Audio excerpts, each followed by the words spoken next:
মুসলমানের ছেলেরা, এর উম্মত উম্মতিরা খুব খেয়াল করে শুনে রেখে দেন। আমরা যে ঈদে মিলাদুন নবী করি, কেন আমরা করি? কেন আমরা করি? আমাদের করার একটাই কারণ, আমরা হুজুর পাককে মহব্বত করি, হুজুর পাককে ভালোবাসি, হুজুর পাককে প্যার করি। নবী পাকের মহব্বতে ভালোবাসায় ঈদে মিলাদুন নবী পালন করে। জেনে রেখে দেবেন, মহব্বতে কোনো দলিল লাগে না, মহব্বতে কোনো দলিল লাগে না, মহব্বত ইশক ভালোবাসাতে কোনো দলিল লাগে না। যারা জানেন না জেনে নেন, ইবাদত আমল আল্লাহ পাকের হুকুম আকাম শরিয়াত বারহাত, কিন্তু মহব্বতে কোনো দলিল লাগে না, মহব্বতে কোনো দলিল লাগে না। সাহাবারা রাসূলুল্লাহকে মহব্বত করেছে, কোনো দলিল কাউকে জিজ্ঞাসাও করেনি, মহব্বত নিজে নিজে ফায়সালা করে। জেনে রেখে দেবেন, তাদের মহব্বতে রাসূলুল্লাহর মুবারক পিসাব পান করা যদি শরিয়াতে চলে যায়, আমাদের মহব্বতে ঈদে মিলাদুন নবী করা শরিয়াতে জায়েজ আছে। মুসলমানের ছেলেরা, এর উম্মত উম্মতিরা, কোন কিতাবে লেখা আছে? এ মোল্লা মৌলবী যারা বলো ঈদে মিলাদুন নবী করা যাবে না, কোন জায়গায় লেখা নেই। তাদের করে জিজ্ঞাসা করে, আমরা তো মহব্বতে ঈদে মিলাদুন নবী করে। এবার বলো, মহব্বতে কোনো দলিল লাগে না। এবার বলো, বারাকা যে পিসাব খেলো, কোনো দলিল কি আগে ছিল? কোন শরিয়াতে কোন কিতাবে কোন লেখা আছে? হুজুর পাক কি বলেছিলেন? আমার পিসাব খেয়ে নেবে। কেউ কি বলেছে? না না না, মহব্বত নিজে নিজে ফায়সালা করেছে, মহব্বত নিজে নিজে ফায়সালা করেছে। খবর নিয়ে দেখতে যাও, খবর নিয়ে দেখতে যাও, হযরতে আবু বকর সিদ্দিককে সাপ ছবল মেরেছে, গাড়ে সুরের ভিতরে আবু বকর সিদ্দিককে সাপ ছবল মেরেছে। আবু বকর সিদ্দিক হুজুর আর হুজুর পাককে ঘুম থেকে তোলে না, চুপ করে বসে আছে, লড়ে না চড়ে না, লড়ে না চড়ে না। হুজুর পাক ঘুমোচ্ছেন, এমনকি নিজের জানটাকে কুরবান করে দিতে রাজি ছিল, হুজুর পাককে ঘুম থেকে তুলতে রাজি নয়। কিতাবে লেখা আছে, কিতাব তো বলছে জান বাঁচানো ফরজ, জান বাঁচানো ফরজ। হুজুর পাককে ঘুম থেকে তুললেই তো আবু বকর সিদ্দিকের কষ্টটা দূরে হয়ে যায়। হুজুর পাক সাল্লাল্লাহু আলাইহি ওয়াসাল্লাম বলছে, আল্লাহ নিজেও বলছে, নিজের জানকে কষ্ট দিও না, নিজের জানকে কষ্ট দিও না, নিজের নফসকে কষ্ট দিও না। এ নবীর উম্মত উম্মতিরা, মুসলমানের ছেলেরা, আবু বকর সিদ্দিক জান দিতে রাজি আছে, হুজুরকে ঘুম থেকে তুলতে রাজি নয়। কোন কিতাবে কি লেখা আছে? কোন কিতাবে লেখা নেই। মহব্বতে এটা করেছে, ভালোবাসা এটা করেছে। হযরত আলী কারামাল্লাহু ওয়াজহু, হুজুর আমার শুয়ে, হুজুর আমার বসে আছেন, হুজুর পাক ঘুমোচ্ছেন, আসরের নামাজটা কাজা করে ফেললেন, হুজুরকে তুললেন না। কোন কিতাবে কি লেখা আছে? কিতাব বলছে নামাজ পড়ো, বাপ মরে গেল নামাজ কাজা করা যাবে না। সেই নামাজ ফরজ নামাজ হযরতে আলী কারামাল্লাহু ওয়াজহু হুজুরের মহব্বতে কাজা করে ফেললেন। কোন কিতাবে কি লেখা আছে? কোন কিতাবে লেখা নাই। কিন্তু এই মহব্বত আল্লাহ এত পছন্দ করেছিলেন, হুজুর পাক সাল্লাল্লাহু আলাইহি ওয়াসাল্লামের, হুজুর পাক সাল্লাল্লাহু আলাইহি ওয়াসাল্লামের আঙ্গুলের ইশারায় আলীর নামাজের জন্য ডুবে যাওয়া সূর্যটাকে আবার উপরে তুলে দিয়েছিলেন। জোরে হবে না সুবহানাল্লাহ? মহব্বতে কি কোনো দলিল লাগে? জোরে বলেন। হ্যাঁ, হুজুর পাক হুদাইবিয়া চুক্তিতে আছেন, থুতু ফেলতে যাবে, সাহাবারা হাত দেয়, ইয়া রাসূলুল্লাহ আমার হাতে থুতু ফেলে, আর থুতুলে মাখছে, মুখে মাখছে। হুজুর পাকে থুতুলে মুখে মাখছে। কোন কিতাবে লেখা আছে হুজুর পাক বলেছেন, আল্লাহ পাক বলেছেন যে আমার নবী থুতুলে মুখে মাখো? বলেছেন না। কোন কিতাবে কোন জায়গায় লেখা নেই, কোন জায়গায় কোন কিতাবে লেখা নেই। মুসলমান কিসে করেছে? মহব্বত, মহব্বত। ওই হুদাইবিয়ার চুক্তিতে, ওই হুদাইবিয়ার চুক্তিতে হুজুর পাক সাল্লাল্লাহু আলাইহি ওয়াসাল্লাম, হ্যাঁ, হুজুর পাক সাল্লাল্লাহু আলাইহি ওয়াসাল্লাম উসমান গনিকে বললেন, উসমান যাও আল্লাহর কাবায় যাও, যে কাবার লোকেদের করে বলো আমি রাসূলুল্লাহ 6 হিজরিতে, মানে হিজরতের 6 বছরের মাথায়, 6 বছর কোনো সম্পর্ক নেই, 6 বছর পরে হযরত উসমান গনি ঢুকেছেন, 6 বছর পরে আল্লাহর কাবা দেখছে। সারা জীবন কাবায় ধারে জন্ম, কাবাই দেখেছেন, 6 বছর কাবা দেখেননি, 6 বছর পরে কাবাই গেছেন। যে কাবার চাচনে বলে আমার রাসূলুল্লাহ আসবে, মক্কার মানুষেরা বলে না, নবীকে ঢুকতে দেওয়া হবে না, মক্কা শরীফ ঢুকতে দেবো না। যখন ঢুকতে দেবো না বললো, আকামাউলা রাসূলুল্লাহ সাল্লাল্লাহু আলাইহি ওয়াসাল্লামের গোলাম উসমান গনি হুজুর বলে ঠিক আছে আমি তাহলে চলে যাই। তখন ওখানকার লোকেরা বলে ভাই উসমান তুমি তো তুমি হাজরা আসওয়াদ চুমা দাও, তুমি কাবার ভিতরে ঢোকো, তুমি সাফা মারওয়া সাই করো, তুমি তওয়াফ করো। উসমান গনি বলে, এই যে কাবায় রাসূলুল্লাহ তওয়াফের ইজাজত পায় না সে কাবা উসমান তওয়াফ করবে না। হুকুম কিন্তু তওয়াফের, হুকুম কি? শরীয়ত বলছে তওয়াফ করো, আল্লাহর ঘর, হাজরা আসওয়াদ চুমা দাও, আল্লাহর ঘর সম্মান করো, তওয়াফ করো, এমনি এসুনি ছো চুমা দাও, মুলতাজিমের সামনে দোয়া চাও, হ্যাঁ মিজাবের রহমতের তলায় দাঁড়িয়ে দোয়া চাও। শরীয়ত বলছে দোয়া চাও, শরীয়ত বলছে দোয়া চাও, শরীয়ত বলছে তওয়াফ করো। উসমান বলে না, মুহাব্বত বলছে না না, যে কাবায় রাসূলুল্লাহ তওয়াফ করে না সে কাবা উসমান তওয়াফ করবে না। একবার জোরে বলে। মুসলমান মোহাব্বত নিজে নিজে ফাইসালা করে, মোহাব্বত কি করে? নিজে নিজে ফাইসালা করে। মুসলমানের ছেলেরা, এ নবীর উম্মত উম্মতিরা, মোহাব্বত আস্তে আস্তে পরিবর্তন হতে আরম্ভ করলো, মোহাব্বত আস্তে আস্তে রং পাল্টাতে আরম্ভ করলো, মোহাব্বতের তরিকা আলাদা হতে আরম্ভ করলো। সামনে রাসূলুল্লাহ আছে, হুজুরের মুবারক থুতু মেখেছে, সামনে রাসূলুল্লাহ আছে, হুজুর পাক সাল্লাল্লাহু আলাইহি সাল্লামের খুন পান করেছে, উহুদের ময়দানে হুজুর পাকের খুন পান করেছে। খুন পান করা শরীয়ত বলছে হারাম, কিন্তু রাসূলুল্লাহ সাহাবা পান করেছে, হুজুরের মহব্বতে পান করেছে।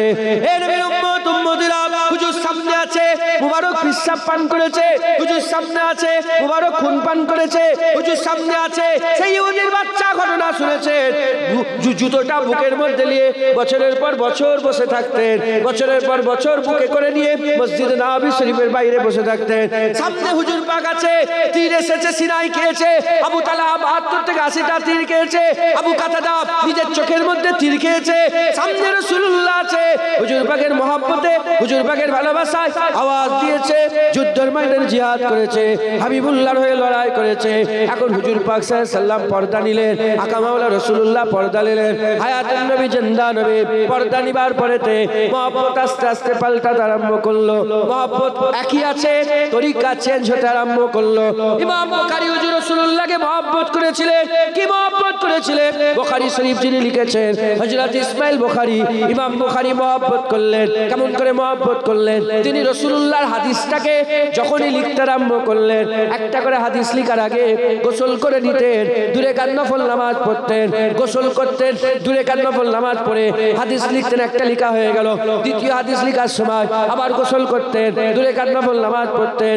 যদি দিনে ৫ বার কি ৫০ বার হাদিস লিখতে, ৫০ বার গোসল করতে, ৫০ বার দূরে কান নফল নামাজ পড়ে তারপরে হাদিসটা লিখতেন। কোন কিতাবে আছে, কোন কিতাবে আছে, কোন শরীয়তে আছে। এটা হযরতে ইমাম বুখারী হুজুরের মহব্বত, এটা ইমাম বুখারী হুজুরের মহব্বত, নবীর প্রতি মহব্বত। এর উম্মত উম্মতিরা, ইমাম মালিক জীবনে মদিনা শরীফে জুতো পায়ে দিয়ে ঘুরে ঘুরে বেড়ায় না, এটা হুজুরের মহব্বত। জীবনে ইমাম মালিক মদিনা শরীফে হিসাব পায়খানা করে না, এটা হুজুরের মহব্বত। জীবনে ইমাম মালিক হুজুর মদিনায় সওয়ারির উপরে সওয়ার হয় না, এটা তিনার মহব্বত, এটা তিনার মহব্বত। ইমাম বুখারী হযরত ইমামে আযম আবু হানিফা 7 দিন মদিনা শরীফে ছিলেন, 7 দিন মদিনা শরীফে ছিলেন। 7 দিন মদিনা শরীফে থাকার পরেতে হুজুর বলতে আরম্ভ করলেন, আমাকে চলে যেতে হবে। বলে কেন? বলে 7 দিন হয়ে গেল আমি পিশাব পায়খানা করি নাই, 7 দিন হয়ে গেল পিশাব পায়খানা করি নাই। এই নবীর উম্মত উম্মতিরা, মুসলমানের ছেলেরা খুব খেয়াল করে শুনে রেখে দেয়, এটা তিনার মহব্বত, এটা তিনার মহব্বত। হযরতে ইমাম শরফুদ্দিন শাহ বুসুরি রাহমাতুল্লাহ আলাইহি, যিনি কাসিদা বুরদা লিখেছিলেন, তিনি ঘরে শুয়ে শুয়ে কাসিদা বুরদা লিখেছিলেন, এটা তিনার মহব্বত, এটা তিনার মহব্বত। হযরত আব্দুর রহমান জামি রাহমাতুল্লাহ আলাইহি, তিনি তিনার মহব্বতে কাসিদা লিখেছেন, এটা তিনার মহব্বত। আমরা গুনাহগার, কমজোর, খারাপ, আমরা জঘন্য, নানা রকম ফিতনা ফাসাদে জড়িয়ে থাকি। আমাদের মহব্বত যখনই রাসূলুল্লাহর মিলাদ হয়, গ্রাম থেকে, পাড়া থেকে, নগর থেকে, বস্তি থেকে এক জায়গায় যারা বেড়া হয়ে গিয়ে বসে আমরা রাসূলুল্লাহ জিকির শুনে, আমরা রাসূলুল্লাহ জিকির শুনে, যার জিকির আল্লাহ করেন, ইন্নাল্লাহা ওয়া মালাইকাতুহু ইউসাল্লুনা আলান নবী ওয়া রাফা'না লাকা যিকরা, যার জিকির আল্লাহ করেন তার জিকির আলেম উলামাদের মুখ থেকে করি, মুখ থেকে শুনি, মুখ থেকে শুনি, নিজেরাও করে আমরা আমাদের রাসূলুল্লাহর মহব্বতের জাহির এইভাবে প্রকাশ করে। আমাদের এইরকম ভাবে ঈদে মিলাদুন নবী প্যান্ডেল কাটিয়ে তাবারুক খবরুক করে আমরা ঈদে মিলাদ হুজুর পাকের মহব্বত পালন করি। একবার জোরে বলেন। হাজার হাজার টাকা খরচা করে না কমিটির লোকেরা, হাজার হাজার টাকা খরচা করে না। হ্যাঁ, পানি কাদাতে আরো বেশি মেহনত, এসব আল করেছে, এটা করেছে, ওটা করেছে, কি হবে টেনশন চিন্তা। কেন? পার্টির জন্য করেছে, নেতা হবার জন্য করেছে না, আমাদের পুরা খুলুসিয়াত হুজুর পাকের মহব্বতে আমরা করেছি। আর জেনে রেখে দেবেন, হুজুরের মহব্বতটাই আল্লাহর ইবাদত। নামাজ ইবাদত, রোজা ইবাদত, হজ ইবাদত, যাকাত ইবাদত, হুজুরের মহব্বত ইবাদত। রসুলের জন্য তীর খেয়েছে, ইবাদত নয়। হুজুরের জন্য জান নিয়েছে, নিজের আবু বাইদা বিন জারা নিজের বাপের মাথা কেটে নিয়েছে রাসূলুল্লাহ। নিজের বাপের মাথার কাটার হুকুম আছে কোন জায়গায় আছে? আরে বলেন না, যত বড়ই অন্য ধর্মের লোক হলো বাপ মা সম্মান করতে হবে। কাউকে জিজ্ঞাসা করেনি, নিজের বাপের মাথা কেটে হুজুরের কদমে ফেলেছে। হুজুরের কার মাথা? বলে আপনার, আমার বাপের মাথা। বলে ইয়া রাসূলুল্লাহ, আপনার দুশমনি করছিল, আমার বাপের মাথা কেটে নিয়েছে। মাথায় ঢুকছে, বুঝতে পেরেছো মুসলমান? এটা তিনার আমাদের মহব্বত। এই আমরা বসে এই রোদেতে খাওয়া দাওয়া ছেড়ে খিদে পেটে হুজুর পাকের কথা শুনছি, হুজুর পাকের কথা বলছি, এটা আমাদের মহব্বত। একবার জোরে বলে কোনো সন্দেহ রাখবেন না, ঈদে মিলাদুন নবী করবেন। আর যারা বড় বড় মাওলানা সেজে ঈদে মিলাদুন নবীর বিরোধিতা করে, তাদের উদাহরণ ওই চাঁদে যাওয়ার লোকটার মতন। ভুলে গেছেন নাকি আপনারা? কার মতন? চাঁদে গেছে, ওখান থেকে ঘুরে এসে পাথরকে বলে তুমি আমার মাবুদ। আর ভ্যানলা নিজের নাম লিখতে পারে না, সে বলে না না, পাথর কি মাবুদ, কলা গাছ কি মাবুদ হবে? মাবুদ তো রব্বুল আলামিন আল্লাহ। মাথায় ঢুকছে? এ এত শিক্ষিত হয়েও নবী চিনতে পারে না। তুই মূর্খ হয়ে নবী চিনতে পেরেছো। আল্লাহর দরবারে ওই শিক্ষিতের থেকে মূর্খের ইজ্জত অনেক বড়। একবার জোরে বলে আল্লাহ আমাদের সকলকে হুজুর পাকের মহব্বত ভালোবাসা পয়দা করে দেন। হ্যাঁ, মহব্বত পয়দা করে দেন। মিলাদ হয়ে গেল, হুজুর চলার পক্ষে না বিপক্ষে? হ্যাঁ হ্যাঁ, আপনার স্যার চলার পক্ষে, আপনার মাওলানা? আরে বলে তাহলে বলছো চলার পক্ষে, এদিকে তো সারা বিশ্বের সবচেয়ে বড় স্কলার বলছে চলবে না। বুঝতে পারছেন? সারা বিশ্বের স্কলার, সে বলছে ঈদে মিলাদুন নবী করা যাবে না, হারাম, শিরক, বেদাত। আর তুমি দাঁড়িয়ে চাচা বেনামাজি বেরোজগার হয়ে বলছো না না চলবে। দেখো এখনো বলো, তোমরা পক্ষে না বিপক্ষে? চলবে না চলবে না? চলবে। আচ্ছা আচ্ছা, চাঁদে লোক যাই জানেন আপনারা? আরে চাঁদে যাই দেখেন না আপনারা? মহাকাশ যানে চেপে একজন চাঁদে গেল, চাঁদে গিয়ে চাঁদে কিছুদিন থেকে মহাকাশ যানে থেকে পরীক্ষা নিরীক্ষা করে ওখান থেকে ফিরে এসে সামনে একটা পাথরকে বসিয়ে বলে তুমি আমার মাবুদ। আসে না নেই? জোরে বলে। চাঁদ থেকে ঘুরে এসেও অনেকে আছে আল্লাহ চিনতে পারে না। চাঁদে গেছে মানে কম শিক্ষিত না বেশি শিক্ষিত? আরে বলে ও বড় জাননেওয়ালা না কম জাননেওয়ালা? বড় জাননেওয়ালা, বড় শিক্ষিত, বড় বুদ্ধিজীবী, জ্ঞানী গুণী। চাঁদ থেকে ঘুরে এসে পাথরকে মাবুদ বলে। আর আপনাদের সন্ডালিয়া, এই জায়গাটার নাম আন্দুলিয়া, আপনাদের এই আন্দুলিয়ায় এমন লোক আছে তো যে টিপ মারে, সই করতে পারে না? আসে না নেই? আপনাদের আন্দুলিয়া এ চাঁদে গেল, ওখান থেকে ঘুরে এসে পাথরকে মাবুদ বলে, গরুকে মাবুদ বলে, ছাগলকে মাবুদ বলে, পাথরকে মাবুদ বলে, চাঁদকে মাবুদ বলে, সূর্যকে মাবুদ বলে, গাছকে মাবুদ বলে, সাপকে মাবুদ বলে, হাতিকে মাবুদ বলে, ইঁদুরকে মাবুদ বলে, পেঁচাকে মাবুদ বলে। আর আন্দুলিয়ার এত মূর্খ, নিজের নামও লিখতে পারে না। তাকে যখন জিজ্ঞাসা করা হয় মাবুদ কে, বলে মাবুদ তো রব্বুল আলামিন আল্লাহ। তাহলে কি বোঝা গেল? বড় জ্ঞানী হলেই যে হিদায়াত প্রাপ্ত তা নয়, হিদায়াতের মালিক আল্লাহ। দিলের মধ্যে আল্লাহ কাইফিয়াত দেয়। সে গুমরাহ, এর দিলে নাম লিখতে পারে না, এর দিলে আল্লাহ নূর দিয়েছে, তাই এই নূরের ভিতর দিয়ে সে মাবুদ চিনতে পেরেছে। একবার জোরে বলেন। উদাহরণ বুঝতে পারলেন? ঈদে মিলাদুন নবী, বড় জ্ঞানী, বাপ রে বাপ, বিশাল বড় জ্ঞানী, কিতাবের পর কিতাব, কিতাবের পর কিতাব। তোমরা কি কমিটির লোক? কিতাবের পর কিতাব, কিতাবের পর কিতাব লিখছে। আর যখন ঈদে মিলাদুন নবীর পালে এসে গেল, সে বলে কি হারাম, শিরক, বেদাত। এর উদাহরণ ওই চাঁদে যাওয়ার লোকের মতো। এই বুঝতে পারছেন? সারা পৃথিবীর বড় আলেম, এর উদাহরণ কার মতো? যে চাঁদে গিয়েছিল তার মতো। আপনারা মূর্খ, মাদ্রাসার চৌকাট পার হননি, কিন্তু আপনাদের উদাহরণ এই আন্দুলিয়া, সেই যে নাম লিখতে পারে না তার মতো। আমার আল্লাহ আপনার দিলের মধ্যে নূর দিয়েছে, আল্লাহ আপনাদের দিলে মোহাব্বত দিয়েছে, তাই আপনারা ঈদে মিলাদুন নবীকে হালাল মনে করেন। একবার জোরে বলেন সুবহানাল্লাহ। ঈদে মিলাদুন নবীকে হালাল মনে করেন। আচ্ছা, আপনারা খুব ভালো করে বলবেন, হ্যাঁ কথাটা। আপনারা বড় হয়ে যাচাই করে তারপরে ঈদে মিলাদুন নবী বিশ্বাস করেছেন না এমনিতেই? তাহলে কথা বলেন। আরে বুঝতে পারছেন না কি বললেন? বড় হয়ে যাচাই করে আলেম ওলামার কাছে যে খুঁজে খুঁজে খুঁজে খুঁজে তারপরে ঈদে মিলাদুন নবী মানেন, না এমনি ছোট থেকেই মানেন? জোরে বলেন। তাহলে আমাদের দিলে যে ঈদে মিলাদুন নবী আছে, এটা কোনো দলিলে নয়, এটা এটা পাওয়া নয়, এটা আতা। এটা কি আতা? এটা আমরা খুঁজে খাজে পাইনি, আল্লাহর তরফ থেকে আমাদের দিলে আল্লাহ দান করে দিয়েছে। জোরে হবে না সুবহানাল্লাহ? আপনারা খুশনসিব যে আল্লাহ আপনাদের দিলে রাসূলুল্লাহর মোহাব্বত দিয়েছে, হুজুর পাকের ভালোবাসা দিয়েছে। এজন্যই তো ঈদে মিলাদুন নবী আপনারা পালন করেন। মুসলমানের ছেলেরা, এ নবীর উম্মত উম্মতিরা, খবর নিয়ে দেখে যান, আকা মাওলা রাসূলুল্লাহ সাল্লাল্লাহু আলাইহি ওয়াসাল্লাম সাহাবা যুদ্ধ করে বলতে আরম্ভ করলেন, হে আমার সাহাবারা, জুম্মা ঈদ হয়ে গেছে।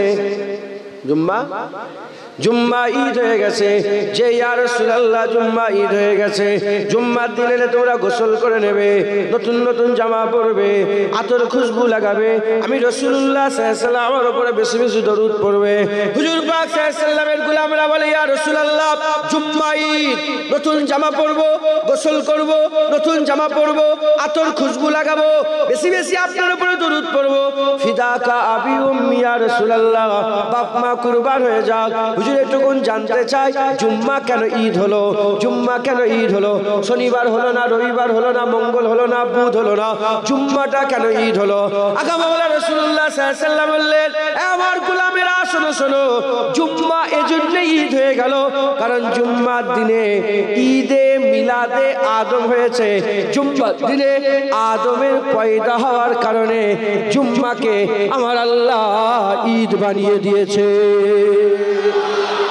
জুম্মাকে আমার আল্লাহ পাক কি করেছেন? ঈদ করেছেন। একবার জোরে বলেন সুবহান। হ্যাঁ, এক আদমের পয়দায় যদি বছরে 52টা ঈদ হয়, হাবিবুল্লাহর আগমনের খুশিতে বছরে 365 দিনই আমাদের জন্য ঈদ, আমাদের জন্য খুশি, আমাদের জন্য ফরহাত, আমাদের জন্য হ্যাঁ আনন্দের। একবার জোরে বলেন সুবহান। মুসলমানের ছেলেরা, এ নবীর উম্মত উম্মতিরা, আদম আলাইহিস সালাম কে ছিলেন? আমার আকা মাওলা রাসূলুল্লাহ কে? হুজুর পাক সাল্লাল্লাহু আলাইহি ওয়াসাল্লামের মাকাম কি? আদম শফিউল্লাহর মাকাম কি? আদম আলাইহিস সালাম পয়দা হয়ে, আদম আলাইহিস সালাম পয়দা হয়ে আল্লাহ পাক তিনাকে জান্নাতে থাকার ব্যবস্থা করে দিলেন। তিনি জান্নাতের ভিতরে থাকেন, ঘুরে ঘুরে বেড়ান। আমার আল্লাহ পাক বললেন, আদম, জান্নাতে তুমি যা পারো করো, কোনো ব্যাপার নয়, তুমি যেখানে খুশি যাও, কোনো বাধা নাই, যা ইচ্ছা তাই করো, কোনো বাধা নয়। তবে একটা জিনিস খেয়াল রাখবে, লা তাকরাবা হাযিহিস সাজার, লা তাকরাবা হাযিহিস সাজার, ফাতাকুনা মিনাজ জালিমিন, গাছের কাছে যাবে না, ফাতাকুনা মিনাজ জালিমিন, খাসারাওয়ালা হয়ে যাবে, গাছের কাছে যাবে না। আদম সফিউল্লাহ চলে গেলেন, গাছের কাছে চলে গেলেন, ফল ভক্ষণ করলেন। আমার আল্লাহ পাক তিনাকে উলঙ্গ করে দিলেন, জামা কাপড় কেড়ে নিলেন, জামা কাপড় উলঙ্গ করে দিলেন। আদম সফিউল্লাহকে আল্লাহ জান্নাত থেকে বের করে দুনিয়ার জমিনে নামিয়ে দিলেন। আদম সফিউল্লাহ তওবা করে, রব্বানা যালামনা আনফুসানা ওয়া ইল্লাম তাগফির লানা ওয়া তারহামনা লানাকুনান্না মিনাল খাসিরিন। দোয়া চায়, তওবা করে।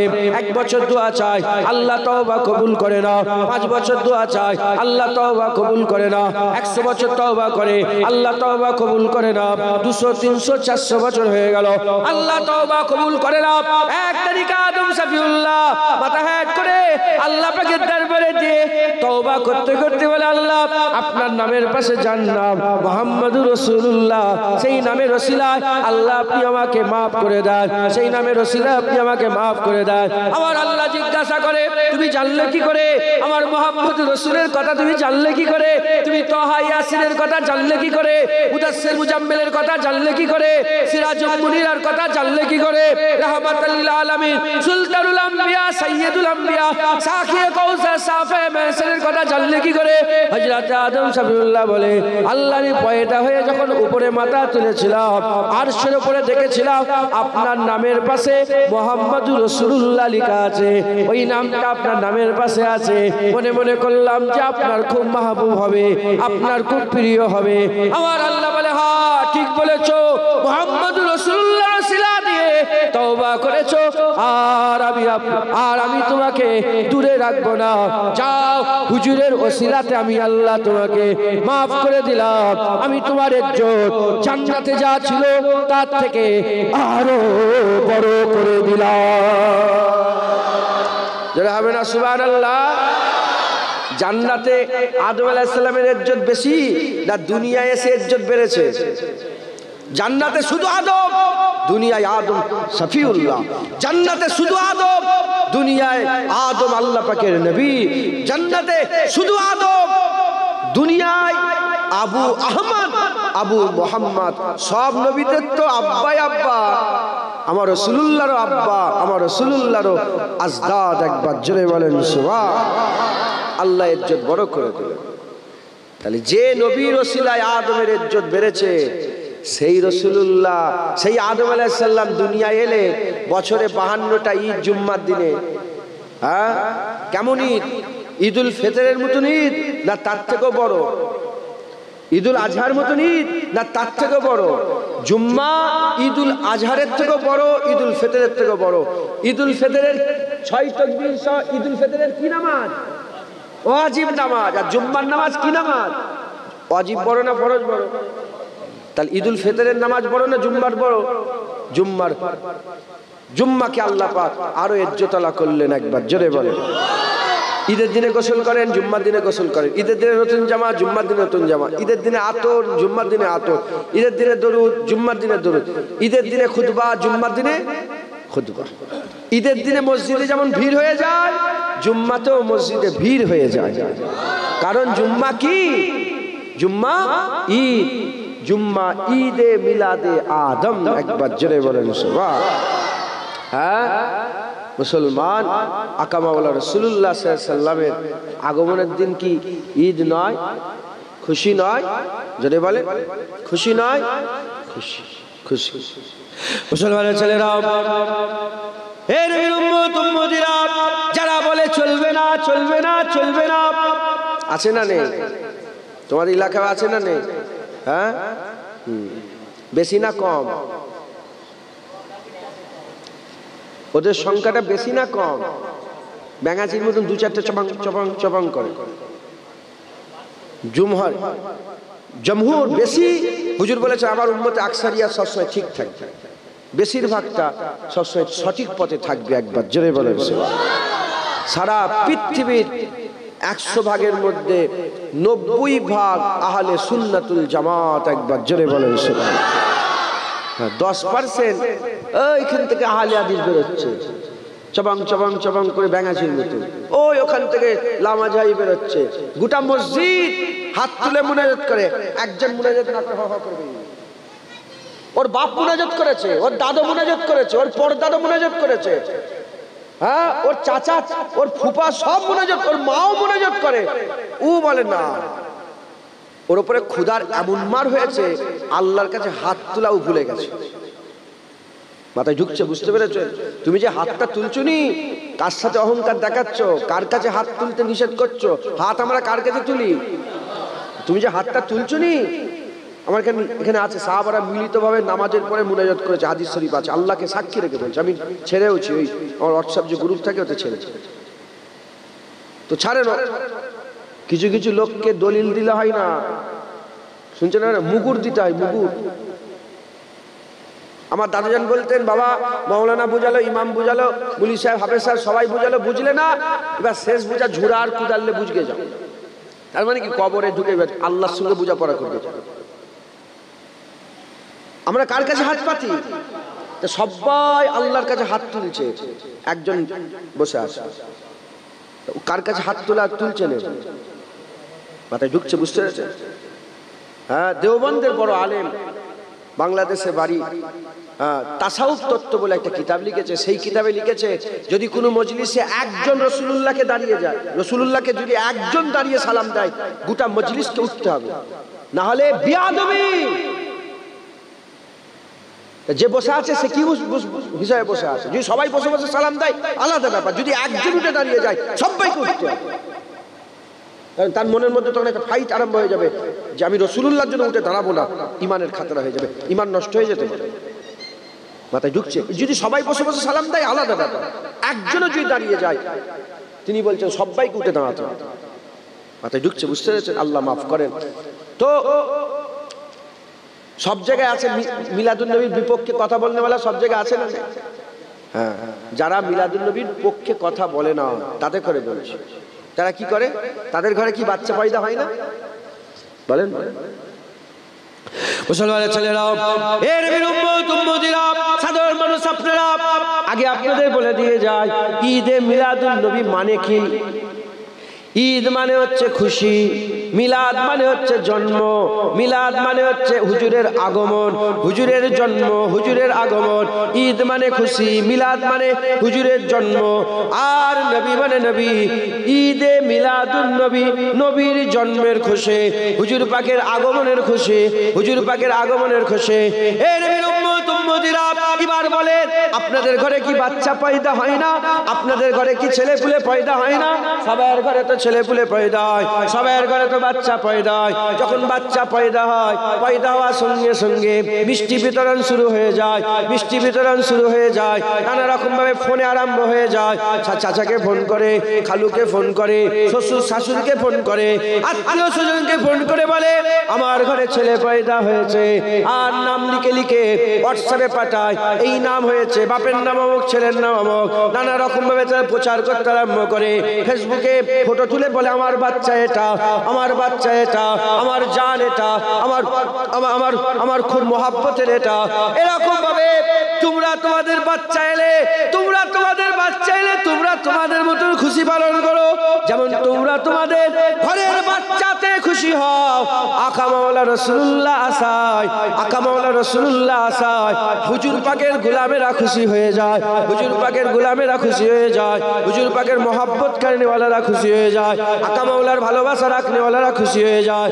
এই নবীর উম্মত উম্মতিরা, তোমরা তোমাদের বাচ্চাতে যেমন লোককে বলে বলে বেড়াও আমার ঘরে বাচ্চা এসেছে, আমার ঘরে বাচ্চা এসেছে, আমরা বলি আমাদের ঘরে আমার আল্লাহ পাক হাবিবুল্লাহ দান করে দিয়েছে। কথা ঠিক না বেঠিক? আমরা হাবিবুল্লাহ পেয়েছি, একবার জোরে বলেন সুবহানাল্লাহ। হুজুর পাক পেয়ে আমরা ধন্য, হুজুর পাক পেয়ে আমাদের জীবন ধন্য হয়েছে, একবার জোরে বলেন সুবহানাল্লাহ। তাহলে হুজুর পাক সাল্লাল্লাহু আলাইহি ওয়াসাল্লামের মিলাদুন নবী আমরা পালন করি। কথা ঠিক না বেঠিক? জোরে বলেন, ঠিক না বেঠিক? এখন কয় দল বললাম? কদল? দুই দল। একদল পালন করে, আর একদল চলবে, আর একদল চলবে। যারা চলবে না তাদের করে জিজ্ঞাসা করা হলো, তাদের করে জিজ্ঞাসা করলো কেন চলবে না? সে বলে বেদাত। কি বলে? কি বলে? বলে বেদাত। নবী পাকের জামানায় ছিল না, সাহাবাদের জামানায় ছিল না এরকম ভাবে মানুষকে ডেকে বসিয়ে রাসূলুল্লাহর মিলাদ করা, এ নবীর জামানায় ছিল না, এজন্য কি বলছে চলবে না। ও এই ব্যাপার, হুজুরের জামানায় ছিল না এজন্য চলবে না। আচ্ছা, তাহলে যেমন মিলাদ হুজুরের জামানায় ছিল না চলবে না, তাহলে হুজুরের জামানায় যেটাই ছিল না সেটাও, আরে কথা বলেন, চলবে? আরে কথা বলবে না। হুজুরের জামানায় যদি মিলাদ নেই, আচ্ছা চলবে না, তাহলে এটা বাদ দিয়ে দাও, এটা যদি বাদ দিয়ে দাও, তাহলে হুজুরের জামানায় যেটা ছিল না সেটা করা যাবে কি? মিলাদ যখন করা যাবে না, কিছুই করা যাবে না। কথা ঠিক না বেটি? শুধু কি মিলাদটাই বেদাত না আরো বেদাত আছে? কোথায় বেদাত আছে? কোরআন শরীফে বেদাত আছে। কোথায় বেদাত আছে? কোরআন শরীফে বেদাত আছে, মসজিদে বেদাত আছে, মাদ্রাসার পুরো পরিকাঠামোটাই বেদাত, হাদিস পাকের কিতাবগুলো সব বেদাত।